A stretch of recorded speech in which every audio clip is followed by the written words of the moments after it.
Assalamualaikum and hi, my name is NURULHUDA binti ISMAIL. My metric number is S62255.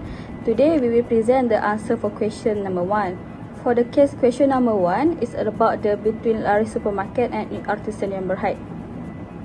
So the issue in the case are whether the contract exists between Artisan yang berhad and Lari Supermarket. For the first principle that we will use are invitation to trade. Invitation to trade is a preemptive statement that one party makes to the others to elicit an offer to enter into a contract. It's an invitation to negotiate or make an offer rather than the formal offer. Once accepted, it will create a proposal. Example of case in the principle is Penny versus Kane.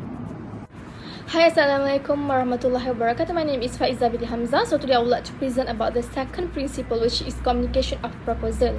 In general rule, the proposal must be communicated according to the section 4.1 of the Contract Acts of 1950. A proposal has been effectively communicated once the other party know of it. Once the offerer has informed the offeree that the offer of proposal is valid, there cannot be an acceptance to create a legally enforceable agreement if the offer has not been made known to the offeree. According to the section 3 CA 1950, any action or inaction on the part of the person making the proposal that has the effect of communicating, it is held to be communication of the proposal. The example of the cases is R versus Clark. And for the last principle, which is acceptance. In a contract or agreement, acceptance must be communicated to the promisor. It must be absolute and unqualified or unconditional to constitute a valid acceptance. The offeree shall communicate his acceptance to the offerer. Section 7b states that acceptance must be done in the way that the offerer specifies. The proposal may within a reasonable time after the acceptance is communicated to him insist that this proposal shall be accepted in the prescribed manner and not otherwise. But if he fails to do so, he accepts the acceptance under section 7b. However, if the proposal specifies the way it is so to be accepted, and acceptance is not made in that manner.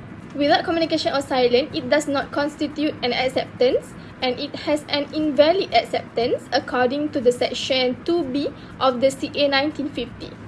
The example of cases for this principle is section 7b Lokaid and Ors versus Muhammad Isa and Anur 1963, and the second cases is section 2b CA 1950 Feldhaus versus BINTI. So for this slide, I would like to present about the application for invitation to trade and communication of proposal.